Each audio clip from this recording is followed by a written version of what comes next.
And there was one thing that Mr. Matz made us do at the end of every class. Is take out our journal and write. Pen had to touch the paper for 5 minutes. He didn't ever look at what was in it. He didn't care what we wrote. And I remember when I first began, all right, this is stupid, this is dumb, why are we doing this? This is a waste of time. But by day 5, maybe I wrote, I learned something new today. By day 10, I wrote, interesting thing happened on the way to school today.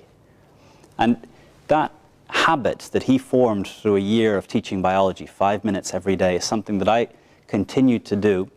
And I think it's a powerful thing for anyone who wants to be a great communicator, as a tool to help you reflect, that the learning process happens not just in the activity and the experience, but also taking time by yourself, sitting and thinking about what happened, what went right, what might you change, how might you do it differently, writing down some things you learned, some quotes. It slows down time.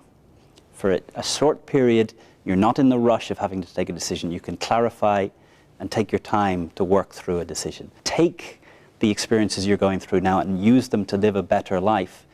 Documenting them properly is what's going to allow you to have that resource. The past is a great teacher if it's well documented.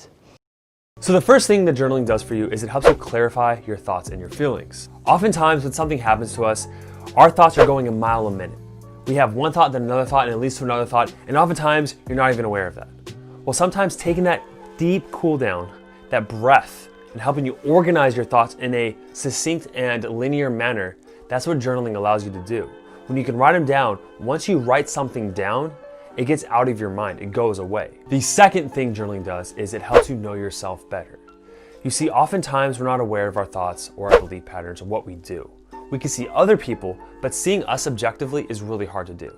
Well, writing down in words, that gives you that objective process. And over time, the more you do it, you'll start to see patterns of thoughts you have.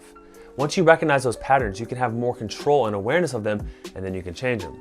The third thing that journaling allows you to do is that it reduces your stress. Journaling can give you that escape. It can give you that solution to move forward with your life. Now, when I talk about journaling, I don't mean the type of journaling where you're just keeping a straightforward log of the events of a day. I'm talking about writing about things like your thoughts, your emotions, and your goals, and thinking about them a little bit more deeply in the process. Now, there are a lot of claims about the benefits that this type of journaling can bring to you. Probably too many to talk about in this video alone. So I'm just going to focus on a couple of the big ones: mental health and physical health. Let's first talk about how it can affect your mental health. So first off, it's never going to be a replacement for seeking proper medical help and advice, but there are countless studies that show that frequent journal writing can lead to decreases in things like stress, anxiety, and depression.